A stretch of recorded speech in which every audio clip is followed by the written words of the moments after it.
Hi, so welcome to today's CTA webinar, co-hosted today with NETSCOUT. I'm Neil Jenkins, I'm the Chief Analytic Officer at the Cyber Threat Alliance. We're a cooperative group of cybersecurity companies that have come together to share information and collaborate to better enable our members to protect their customers. Today we're joined by Richard Hummel, CTA member NETSCOUT, to discuss NETSCOUT's first half of 2020 Threat Intelligence Report. So Richard, why don't you go ahead and introduce yourself? Thanks, Neil, and thanks for having me, and thanks to everybody that's joined us today to talk about these findings. I manage the research team over here at NETSCOUT. I've been with the company for about 2.5 years now. I have a long history of threat intel background, previously working with FireEye and iSight partners, government contracting before that, and then Army before that. So I've been in the space for a while. I've had kind of the run with APT, crimeware, and now most recently DDoS. And so we're going to focus on that DDoS aspect here for the first half of 2020. Great, thanks, Richard. So as Richard mentioned, Richard's going to provide a summary of NETSCOUT's report, and then he and I are going to have a discussion regarding some of the targets, the actors, and the impacts that NETSCOUT has been tracking recently. If you have a question for Richard or I, please be sure to type it into the chat window, and also feel free to resize the windows for the presentation however you see fit within your screen. So with that, Richard, I turn it over to you. Okay, sounds good. Thanks, Neil. So like I said, we're going to cover what happened during the first half of 2020, and immediately everybody goes to the pandemic. That's what's happening, that's what's changed, and when we think about the phenomena here, really the world went digital. And we saw ramifications and ripple effects of that happening in the DDoS landscape, and so that's what we're going to cover. We're going to look at some new metrics that we've never looked at before, and why that should matter to individuals and really just everyday users, not just security experts, not just enterprises and carriers. This stuff impacts everybody in their day-to-day walk. And I'm going to explain that here in the coming slides. Now, what you can do is you can actually visit netscout.com/threat-report, and you can actually download the whole PDF, because I'm only going to go through about 6 slides here that cover really kind of the highlights here, and really 3 key themes throughout the PDF. I think the PDF itself is right around 18 or 19 pages. So there's a lot more content there if you want to dig a little bit deeper. But the 3 themes that we're going with here is really these adversaries that are profiting off of this tragedy that is the pandemic. They're also the impact of the DDoS attacks that we're seeing. And then lastly, we're going to talk about the complexity of multi-vector. And when we think about adversaries profiting off of this, we're talking massive amounts of DDoS attacks over the time period during the pandemic. In fact, in May, we saw 929,000 attacks in just May alone, which is the largest number of attacks we've ever seen in any 30 or 31-day period of time. And that's significant. When you actually look at that same metric at previous years, where we were at in May of last year was roughly 150,000 attacks less than this threshold. And if you track that back the previous 6 months, you'll see that overall, we're up between 100 to 150,000 attacks on a month-by-month basis than where we were a year ago. And that's just the nature of the world going virtual. You have this increased attack footprint, and adversaries are taking advantage of that, and they're launching more attacks than ever. And we're going to get into like who are they attacking and what are their motivations in a little bit. But for right now, let's look at the next one, which is this impact of DDoS attacks. And this is where we're going to talk about a new metric that we're calling the DDoS attack coefficient. And I'm going to explain that on the following slide. But what we're seeing here is a 15% increase year over year of attacks at large. So this is the first half of 2020 compared to the first half of 2019. Now, keep in mind, January, February was before the pandemic occurred. And so that was relatively normal reporting that we were seeing. Well, if you fast forward a month, then from March to May and June, you'll start to see that there's a 25% increase over the previous 4 or 5 months in attacks. And so you saw that uptick, that surge that resulted when the world went virtual. And then you see complexity. And notably, you see this massive increase in the usage of 15 or more different DDoS attack vectors. In fact, nearly 3,000% over a 4-year period of time, which is huge. During that same time period, we also saw a decrease in single vector attack usages. So let's just think back to a really big single vector attack. And I'm going to go back to the memcached from last year. Memcached came out, it was the largest attack on record at 1.2 terabit per second. And then fast forward a month, you have 1.7 terabit per second. And that was just memcached, right? One vector. And we still see 1 vectors, but we saw a 43% decrease. And now when you compare that to nearly 3,000, you're like, well, that's not really a big deal. Well, it is, because we're talking millions of attacks that used to be in single vectors and decreases of millions of attacks versus multi-vectors. We're talking the tens of thousands. And so it's a pretty big disparity when you look at the two of them. So let's dig into what this DDoS attack coefficient is. What we wanted to do, in fact, we did this kind of near the start of the pandemic. We released a blog called The Cruelest Month, and we were talking about what happened between March 11th and April 11th. And we saw this huge increase. And one of the things that we thought would be interesting to do is, well, what if we aggregated all of this DDoS attack traffic in total and figure out what exactly is traversing networks? What is that cost of DDoS attacks on networks? And so we did that. And it turned out that there was some 1 petabit per second of DDoS bandwidth that was just over the course of a month. And there was something like 208 gigapackets per second of just throughput or speed of these packets. Now, when you think about that large number, you're like, wow, there's no network in the world that can handle that. Well, that was over a month period of time aggregate together. So, I mean, statistically speaking, that wasn't exactly what operators or carriers or anybody else would actually have to deal with on a regular basis. So I wanted to break it down a little bit further. I wanted to take just a slice out of that. In fact, a slice down to a 1 minute time period. And so what we did with this DDoS attack coefficient, we said, here's the baseline. Here's the internet traffic that we see. Here's all of the DDoS attacks that we're seeing. Now let's look at a 1 minute interval of time, and then we'll summarize the DDoS attack traffic during that 1 minute window. And when we did that, we started to see exactly what's actually happening in those time intervals. And so as a network defender, as a carrier, as an enterprise, let's just say that I have 2 or 3 terabit per second of transit bandwidth for my entire organization, or whatever it might be, right? For my users, my downstream users. And let's just say during a 1 minute time period, in June, actually, you see it here with EMEA, we hit 2.8 terabits per second of DDoS attack traffic during a 1 minute window. Now, if all you have is 3 terabit per second of transit allocated, you have full saturation of your entire pipeline just attributed to DDoS attack traffic. That means all of your users, your organizations, none of them are able to use that transit that you have paid for, that an organization, that a carrier, that an enterprise, that end users pay for. They no longer get access to that because it's being disrupted. And in June, during that same time period, for APAC region, we saw 877 million packets per second in a 1 minute window. This is what we're calling a DDoS tax, because every single person that pays for access to the internet actually has to pay for this cost of attack traffic. In the adversary, they don't pay for anything.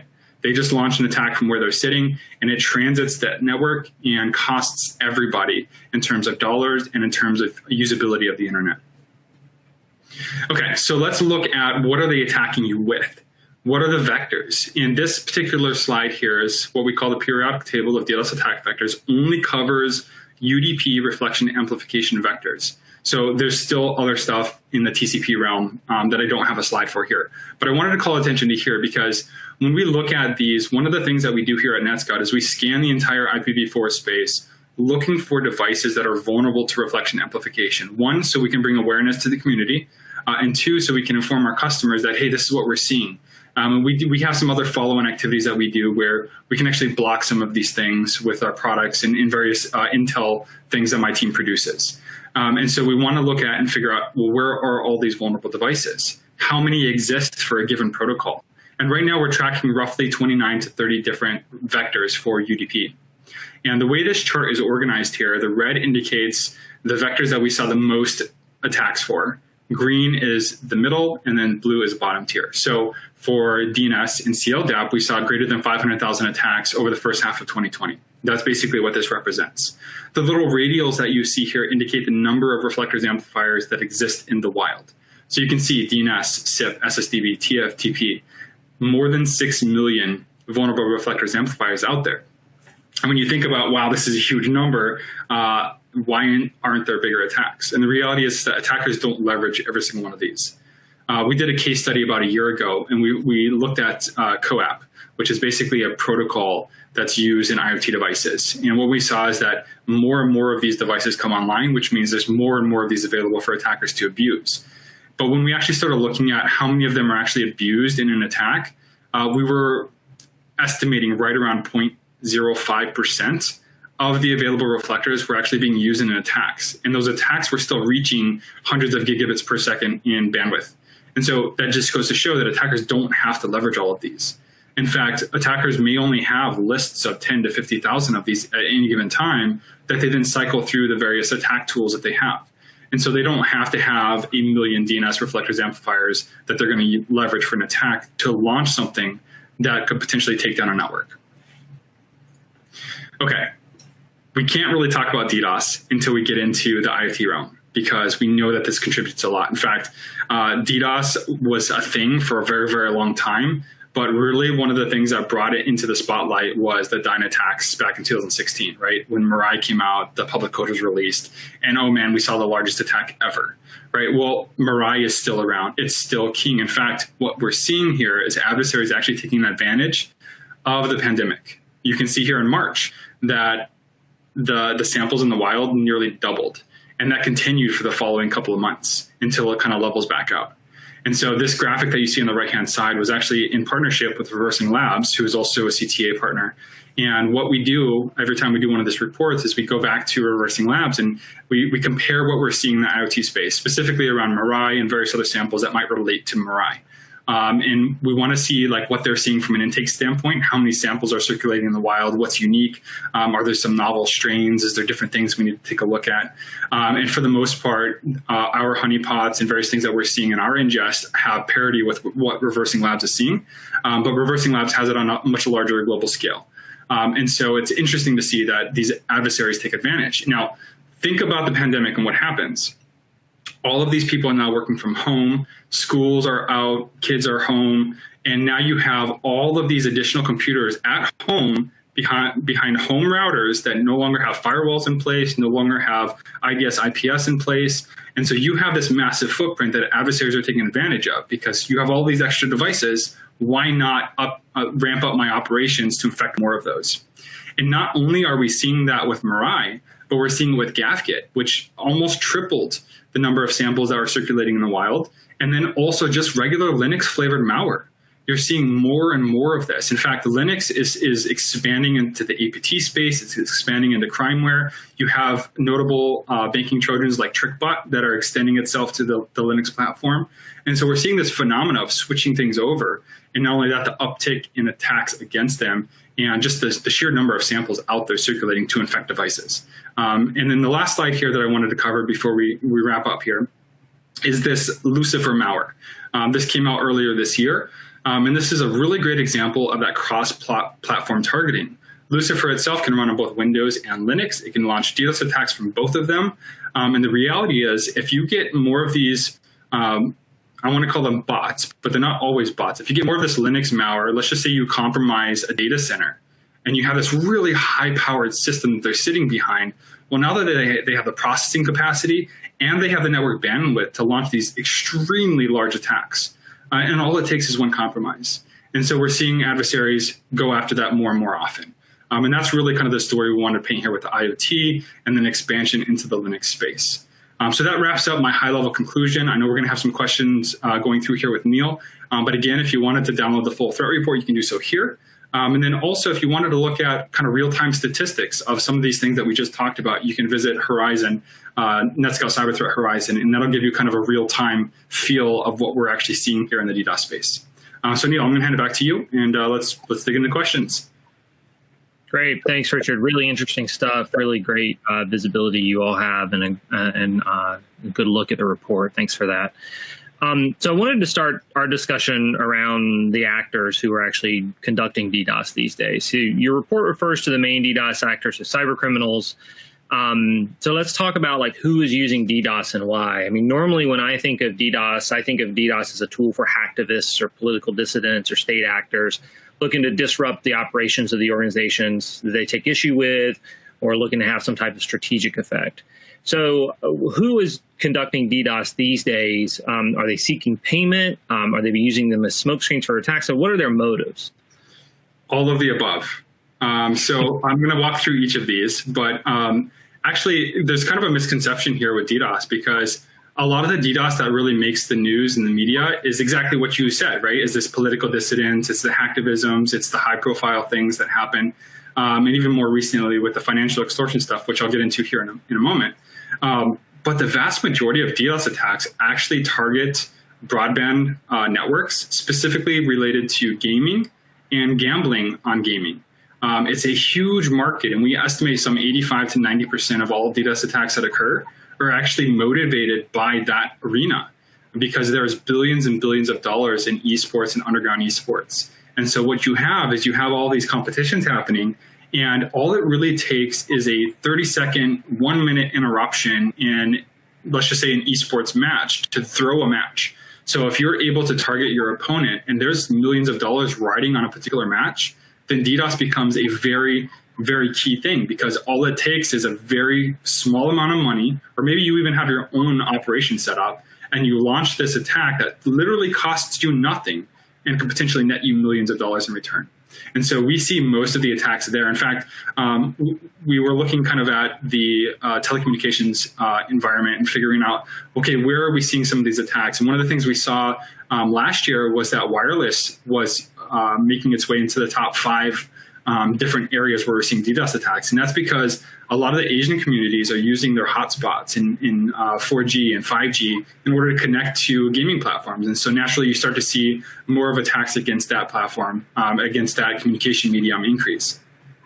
At the same time, at the start of the pandemic, one of the things we saw is that we looked at the top 80 targets, or the top 100 targets, of what we were seeing for DDoS attacks during the pandemic.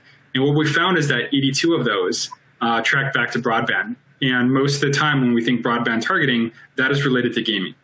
And so you can see that everybody goes home from school, and then all of a sudden you see this massive uptick against broadband targeting because everybody's gaming and they want to win. And so that's really what we see. Now, we do see the political motivations. We see the hacktivism. In fact, with all the rioting and stuff that occurred in light of recent events, you saw like the city of Minnesota experience a DDoS attack on their websites. You see political things taken down. We've seen in elections in different countries where they'll go after their opponents' websites where their polling is and public opinion, and it really disrupts things quite a bit. Hacktivism is always there. So that's one motivation that's always going to remain. And yeah, sometimes people just like to practice nihilism and they just destroy stuff. It's unfortunate, but that's really the nature of a lot of these criminals that we have to deal with. Yeah, it really is like the Joker in the Dark Knight, right? They just want to watch the world burn. Exactly. And I have to say, too, I've never felt so old as to think about the concept of DDoSing esports and things like that. That's really fascinating and something I hadn't considered in the past. So in terms of the methods that these folks are using, how do you gain visibility into these attacks from NETSCOUT's perspective? How are you seeing them? So we have a number of different ways that we do this. The predominant way that we do this is through our Atlas program. So we have partnered with most of the world's first-tier, second-tier ISPs, and we have sensor probes deployed out. And many of these ISPs that work with us give us feedback or share feedback with us so that we can make them aware of what's happening in the DDoS world. We can share the statistics. We can create these reports and really bring awareness to the world on what we're seeing in the DDoS space. And so that's our primary method. We also have other products that a lot of enterprises deploy, and they have the option to toggle on visibility for us to see what attacks they're seeing. We also have a honeypot system that we set up in multiple different countries. And so we can see attacks that way when what we do is we allow our honeypot to be part of a bot, not complicit in attacks, but part of the bot. And then when an attack comes in, we can see who they're targeting. We can see what kind of attacks they are. And so we have a lot of different ways that we can get visibility. And that's just ways that we can generate collection. We also have lots of partnerships. Most of us on the team are sitting in various trust groups. And so we have visibility that's pretty much covers the entire spectrum of the globe. Great. And so one of the things you talked about as a big driving factor recently was an increase in the multi-vector attacks. So can you talk a little bit more about those various vectors, how they're used, how they're combined by actors? Do actors just kind of like their checklist and check off these are the ones I want to use? How does that generally work? So there's actually there is this concept of like this checklist. And so that's one way that we see a lot of the combinations. But what we're seeing here is adversaries getting much smarter and doing a lot of reconnaissance before they go after a target. And so what you start to see here is that there'll be some probe attacks here and there. where maybe they'll probe a network or they'll figure out like, hey, the first mitigation that this organization or this network has is a geographic boundary, right? And so if I launch an attack from outside that geographic boundary, I'm going to be stopped. But what if I have bots inside that boundary? Now I can launch attacks from there. I'm going to eliminate that first layer of mitigation, and maybe I'm more successful. So there's this idea of attackers starting small and then building their way up. And what they'll do is they'll do probe attacks. So maybe they launch a single vector attack. That doesn't work. So they add a couple of vectors to it. That doesn't work. So maybe they add methodology to it where instead of just going after single targets, they now go after an entire like /16. And maybe they did that and it starts mitigation. Well, what is the mitigation threshold per IP? So let me just figure that out. And now I'm going to launch at /16 with just enough traffic to avoid basically flipping triggers that are going to say, hey, we need to mitigate this. But now I'm sending it to thousands of IP addresses at the same time, just under that threshold, and I'm basically saturating the network. And so that's going to create overload, and you're going to have disruptions here and there. And so they do that. Well, now they're launching these UDP reflection amplification attacks, and maybe that's not working. So let's add TCP SYN attacks in there, because now we're talking about a different protocol altogether, and maybe it's a little bit harder to mitigate that. And so you're seeing this kind of staged approach where more sophisticated actors are doing. On the flip side of that, you have these DDoS for hire and booter stressor services that their goal is to make everything available to anybody that wants it, by dropping a few cents, right? In fact, we had a statistic, I believe in the report, where for 34 cents, you can rent a booter stressor service for 10 minutes. And these booter stressor services, one of the things that we've seen over time is that they're getting much faster at adopting new attack vectors. And so a new attack vector comes out, and just a couple of days later, they have code in their DDoS for hire services that allow them to attack that vector. And so think of it like a Christmas tree. And in pen testing methodology, you have this idea of a Christmas tree scan, where I don't care what flags I trip, I don't care what boundaries I cross, I'm going to scan everything on this device. And that's really what we're seeing in the DDoS world too, where these booter stressor services have every possible vector in their tool. And for $50 in Bitcoin, a user can go in there and select all, and then launch an attack that includes 20, 25 different DDoS attack vectors. And so sometimes there's no rhyme or reason to the types of vectors that we're seeing. Other times there are. In fact, in the more recent stuff that we're seeing in the news, that our report doesn't cover this financial extortion stuff that's going on right now. One of the things that we're seeing is that it's a much smaller grouping of different vectors that they're using. They're not using the entire kit. They're not using 20 plus. What we're seeing is like 4 or 5 different vectors combined. But the reality is that they've been successful in taking down some networks. And so when we think about this complexity issue, when you have a lot of these different methodologies and tactics combined together, it creates problems. And one of the phenomena that we saw actually in the report was that the attack count was increasing, the throughput or speed of attacks is increasing, and the duration is decreasing. So you have faster attacks, you have more attacks, and they don't last as long. And so these are short burst attacks. And when you think from a defense standpoint, you have to react really, really rapidly. And if you have an attack coming in at 20 different vectors, and your defenders have to basically look at a PCAP and figure out all the different vectors that they're using, create mitigation techniques, and figure out what they're going to drop, what they're going to allow through. I mean, this takes time. And by the time they even get there, maybe the attack is already done and the attacker's moved on to a different technique. And so it's really difficult from a defense standpoint, unless you have a lot of this really good automation into your products and you're going with really high profile DDoS mitigation service. It's difficult for defenders to do this. And it's only getting more difficult as we see this landscape change. Yeah, it's a lot of really good information there too. A lot of good insight into what the actors are doing, which, I think some of the things you were saying go along with all of the different types of attack vectors that we're seeing from cyber threat operators, right? The more reconnaissance of a target before they actually take their action, right? We're seeing that in ransomware and big game hunting. So now we're starting to see that in DDoS attacks. The idea that actors will typically do the minimum of what they have to do, right? Because they don't necessarily want to use the big 0-day thing if just the lowest thing on the rung will work. So I really was interested in how you talked about how you're seeing them kind of probe the systems, and they'll do just enough to kind of get to what they want to do, and they'll reserve everything else for back. And then it sounds like, also a lot of parallels here in the malware for hire side of the business, right? Where you're looking for something they can do and you can rent something really cheap. So it's really interesting to hear how those things are working and how DDoS attacks are changing. We'll get into this a little bit in the impact section, but one of the things I did want to ask was, how does this combination of vectors make mitigation more difficult? You talked through that a little bit with the defenders actually having to do a lot more work and a lot less time. Right. But what does this mean for someone on the network defender side who necessarily doesn't have, kind of a broad DDoS mitigation tool in place or automation? Can you talk to that a little bit? I think in the world that we live in, those that don't have mitigation in place are quickly realizing that they need to have something.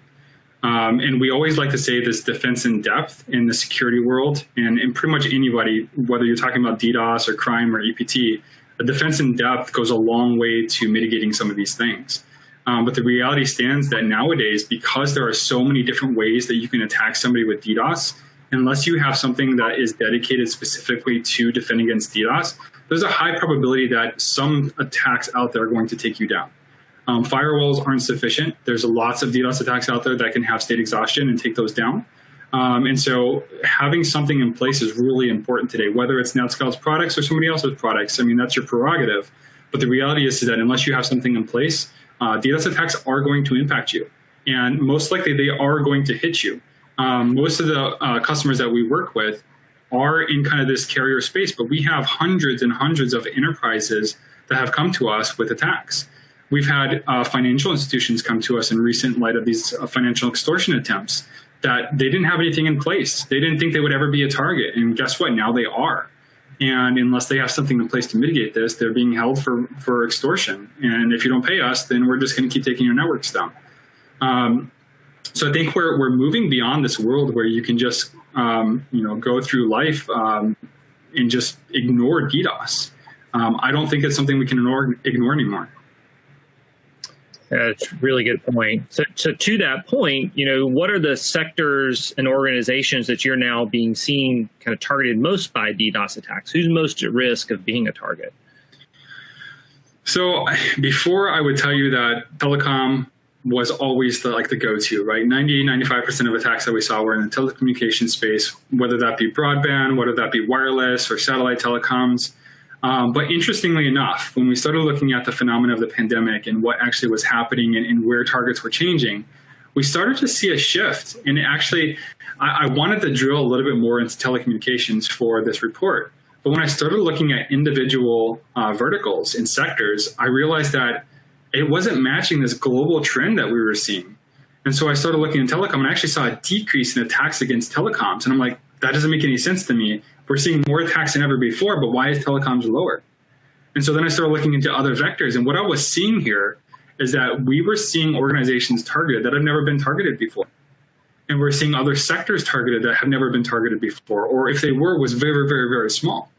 And so what we saw when the world went virtual is that all industries, all sectors saw this kind of float mentality, just like a rising tide, where all of them were starting to get more saturated with DDoS. Now, we saw some outliers, like in the healthcare and hospitals, we saw a significant increase. But when you compare that to the overall number of attacks, we're talking maybe 5,000 versus 10,000, right, over a period of time. And so it's not like in the millions, like if we were looking at 4.83 million, which is what we saw in the first half of 2020. Finance saw an increase. Healthcare and then education saw an increase.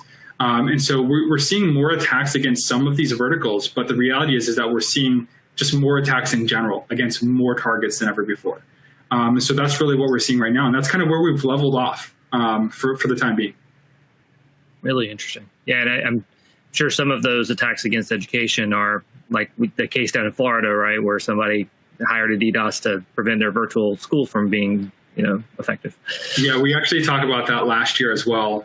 We saw another student do something similar. It was testing time. They wanted to take the testing platform offline. Our Arbor Cloud folks were able to work with the university and actually track down who did it. Turns out that's why he did it.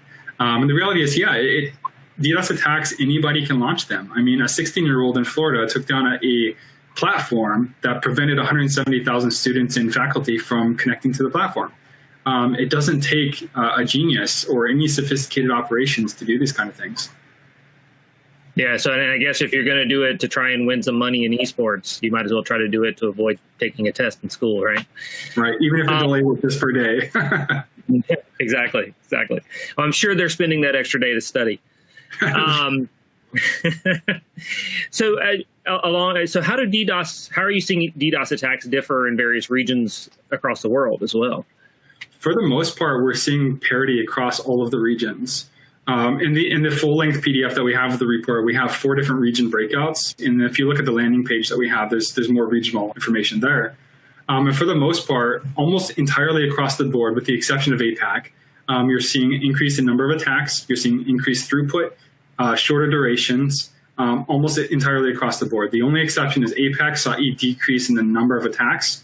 But again, the throughput was up and the duration was down. And so we really see kind of this parity across all regions. In most countries, you're seeing the same kind of phenomena. And when we look at individual targets, they're relatively on par with each other. Some countries, one of the things that we look at here is different industries by North American Industry Code. And so one of the things that's kind of harder for us to do is when you get in different regions and countries, not everybody has the same code system that the US has. And so there might be some verticals that are targeted in other countries and regions that we don't necessarily have the same visibility on because it wouldn't show up as the same sector in the US. And so it's not always an exact science, but for the most part, what we've seen, they've lined up pretty well across the board. Great. So, you talked a little bit about how what you're seeing from DDoS attacks lately are an increase in frequency, an increase in vectors, increase in throughput, and you're seeing a decrease in attack duration. All of that's providing less time for the defenders to stop these attacks. What I want to talk about now is what's actually happening to the victims. What's the operational impact on them? Is it a short-term impact? Do you see long-term impacts of these kinds of attacks? What's happening at the victim level? I think a lot of that is prefaced by, do they have mitigations in place for DDoS attacks? Because that really changes the entire spectrum of what actually happens to a victim. In some of the more recent attacks that we're seeing against the financial institutions, you see very, very severe impacts if you go out to the New Zealand Stock Exchange, right? Offline for 4 days, the national security had to come in and help them. I mean, you saw stocks all crazy. You had people resign because of this. I mean, that was a massive, massive impact, very, very crucial to the economy of an entire country. I would say even beyond that country, right? If anybody else is investing in the New Zealand stocks. And so 4 days to be down for something like that is just, I can't even put a price tag on that. In other cases, you have individuals that maybe they go offline for a few minutes. And maybe a few minutes doesn't mean anything, right? It's a blip. And a user trying to connect to a site or a service, be like, oh, okay, maybe it's my internet. I'll come back in a few minutes. Oh, it works. Okay, no problems, right? It really depends on the scale of the organization as well. So if it's a really large e-commerce site that is making millions of dollars per minute and they're down for a couple of minutes, well, now you're out millions of dollars in revenue, right? So, but the thing is, a lot of these bigger organizations that would be impacted by minute-by-minute outages have mitigations in place. And so for the most part, a lot of them are able to mitigate these attacks coming in. That doesn't mean they're not going to have disruptions here and there, or they might have segments of their networks out over here and not over here. But that underscores the importance of actually having something in place, because you can either have a minimal impact that maybe your customers, your constituents, your users never even realize happen, or you can have something like New Zealand that goes down for 4 days and now you're out millions of dollars. And so it really varies victim by victim, and then also varies by kind of the severity of what kind of attacks were launched at them, as well as the organization's size and where the kind of the critical assets lie. So it's kind of a complex question that doesn't really have a direct answer, unfortunately. So it's perfect for the cybersecurity world, right? Where all of our problems are complex and are dependent on economies and everything else.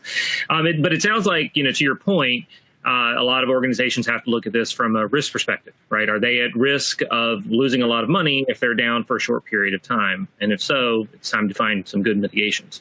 Exactly. But it's also important to have mitigations in general. That's one of the reasons why we do this threat report, and one of the reasons why we make Cyber Threat Horizon available, because as an organization, you want to understand and know what's happening in your sector, in your portion of the world, because if you wanted to expand to a different country, you would want to know, are there attacks against my type of industry in that country? Should I be concerned about it? And that's where you can start to develop this risk posture of, do I need to have mitigations in place? And I mean, I'm going to say always yes, have mitigations in place. But again, it's a risk factor. What are you willing to risk as a result? Absolutely. So to that point, you all at NETSCOUT are providing a service. You're providing these mitigation services for DDoS. You're also a member of Cyber Threat Alliance, where we're doing a lot of information sharing and collaboration on a day-to-day basis. So how does your membership in CTA impact your work? What information are you all using to improve protections for your customers? So there's a number of things that we're doing. And one of the things that we're trying to do right now is look at what IOCs, what malware is in the kind of bot world. Because we're expanding our botnet tracking, our botnet monitoring. What we're trying to figure out is, can we isolate these botnets to groups? Can we identify them? Can we create mitigations and countermeasures against them? So that's one of the things that we use from CTA, is we get lots and lots of IOCs coming in, and we have very specific signatures on our own. We have a really robust malware sandboxing capabilities ourselves, lots of different capabilities to extract patterns. And so we use CTA for the bot aspect of that. And as far as I know, there's not too many partners in CTA that actually work and live and breathe in the DDoS space. And so there's less value from us pulling like reflectors, amplifiers stuff from CTA than there is the malware side. And so that's where we kind of focus, is what bots can we identify, what indicators associated with those bots can we pull out, and in turn we use those to protect our customers as well. So not only do we block inbound DDoS, we also have the capability to block inbound and outbound C2 comms. So if we can get indicators of compromise for all of these Mirai bots and GAFGit and Satori and all these others, and we can put those into our system, we could potentially prevent botnets from being stood up by blocking that outbound C2 comms. And we also have the capability to incorporate these indicators of compromise into AIF for our carriers and ISPs. And we don't necessarily block that, because obviously you'd be blocking user traffic, and it's really up to the ISP if they want to do that. But we have the ability to alert them which of their customers are potentially infected by bots. And so that's one of the things that we're doing as well. And in the stuff that we're going to be ingesting and are ingesting from CTA contribute to that aspect. Great, thanks. That's really helpful and really interesting. On the flip side of that, what information are you generally sharing with CTA partners? Again, it goes a lot back to the bots themselves. So a lot of the stuff that we're sending right now actually comes as a result of our honeypot. So our honeypot listens for incoming connections, whether they're brute force attempts via telnet. We're listening for SSH. We have RDP. So there's any number of things that were coming in. There's scan attempts that are coming in. We also have IP addresses out there that are basically downloading malware to our honeypots. And so when we see all that incoming stuff, we're basically turning around and pushing all those indicators into the CTA platform, so that anybody can take those and understand, like, hey, these are all the bots out there that are trying to do things to end users, and you can use those ISCs to effectively prevent kind of that inbound connections. Thanks, and that's also a really good reminder too of how within CTA, a lot of our members may not be hyper-focused on DDoS information, but now they have access to it because they're getting it from you all as a source. So it's broadening everybody's perspective of what they're seeing. Yeah, and I mean, we have access to so much more. We process like 150,000 malware samples a day, from crime to APT to DDoS. But because we are a DDoS shop, our primary focus was getting the DDoS stuff and the bot stuff into CTA first. We do have some long-term plans to get the rest of our stuff in there in a phased approach, as well as starting to ingest even more from CTA to use and protect it for our customers. But because there's so few DDoS folks in the partnership with CTA, we wanted to focus there first. And the more we can bring value there in the DDoS space and the botnet world, I think the better for everybody. Yeah, absolutely. And it also proves the point that CTA and our members, we evolve in what we're sharing. Like, members will come in sharing one thing, we'll have conversations about what's valuable, about what's helpful, and members will change what they're sharing to meet the needs of what everybody has. So it's a really good partnership and collaboration. Speaking of collaboration, you collaborated on this report with Reversing Labs, another CTA member. So can you talk a bit about the benefits of that collaboration and why Reversing Labs made a good partner for this work? Yeah, the main thing is visibility. Like I said, we see a pretty decent portion of IoT samples that are out there by our honeypots. We get a lot of the fresh stuff that's coming out.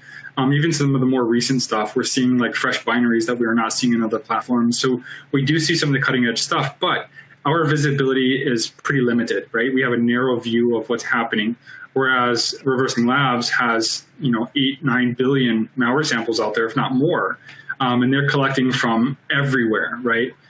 So think about, we're just catching trickles, right?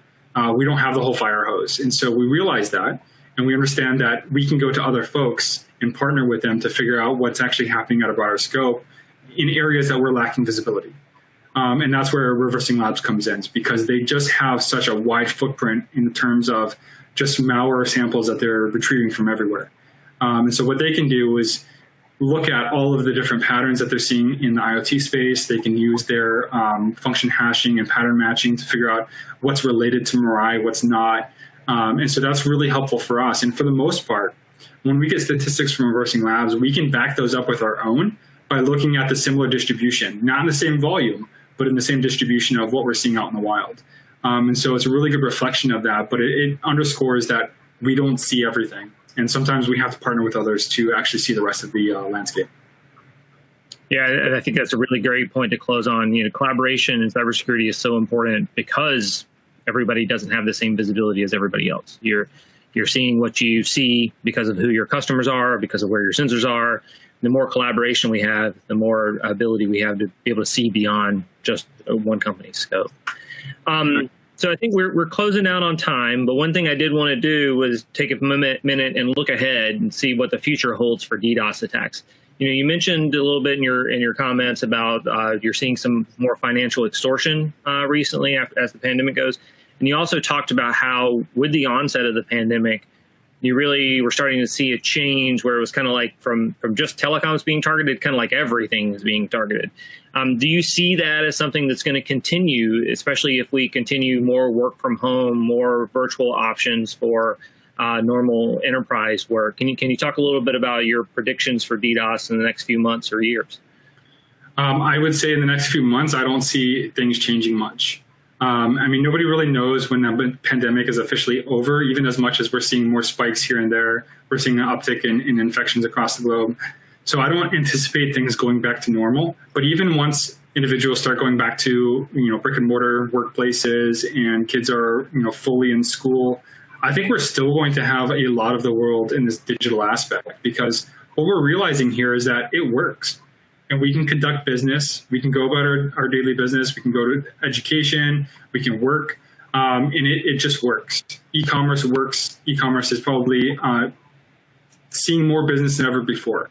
And talking with some other folks, like the Black Friday sales are starting like much earlier because now it's all online. They don't have to worry about the in-presence aspect of this. And so what we're seeing here, I think, is going to stay. We're in an increasingly connected world. IoT devices out there are continuing to increase and connected to the internet on an exponential basis. In fact, a good example of what we're seeing as far as in the digital world and more people going online, I recently did a computer build project myself. And one of the things that I really had trouble finding was the CPU, because they were sold out everywhere for months and months and months. They're just on back order. And maybe some of that has to do with supply chain, but the reality is everybody is building new computers and they're going online. And so I don't think that is going to change anytime in the near future. And so I think this idea of attacks really across the board are going to continue. And I don't know that we're going to see another hockey stick up. I think we maybe reached that plateau.